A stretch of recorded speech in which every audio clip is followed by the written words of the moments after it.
wonder why Romania is suddenly so important? Well, it's not by chance, I can tell you that. Romania is now the most strategic piece of land in Eastern Europe.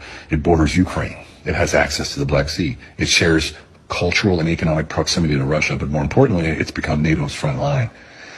You don't build the largest NATO base in Europe unless you're planning for something big. This air base is being turned into a military city, hospitals, barracks, schools, massive runways. This isn't defense, this is staging. And you know what that makes Romania? Unfortunately, it makes it the tripwire, the sacrificial pawn, the first domino in a wider war. If conflict actually does break out, Romania doesn't just participate, it bleeds first. That's the reality. And just look at what's happened politically. In the most recent presidential election held in November 24, the conservative candidate, Calin Georgescu, won the first round unexpectedly. And boom, it was annulled because they blamed Russian interference. Second election, the same conservative party is leading again in the exit polls. Momentum was his. And then, overnight, the pro-European candidate suddenly wins. Quietly, cleanly, as if scripted. And this time, France is caught meddling. Western interference, but this one is not annulled because they got the outcome that they wanted. So let's call it what it is. Two different rules, one for the East and one for the rest. And Romania, well, just a chessboard for the global elite. And I'll tell you this from experience. Back in 2000, I had an organization helping abandoned babies in Romania, working directly with local and national government. They welcomed us. They were grateful, cooperative, until the European Union got involved.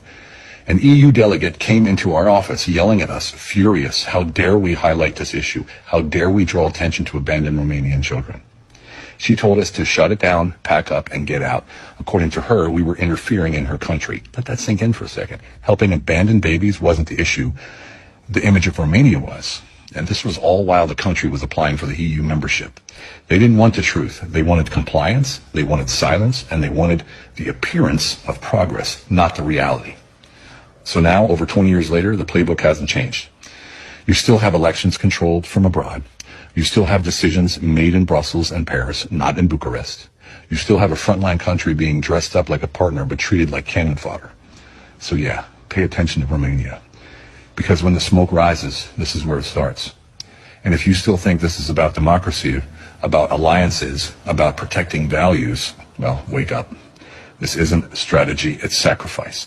Romania isn't being protected, it's being positioned. Positioned to burn first, while the suits in Brussels sip wine and talk about solidarity, while Washington runs logistics, while Berlin hesitates.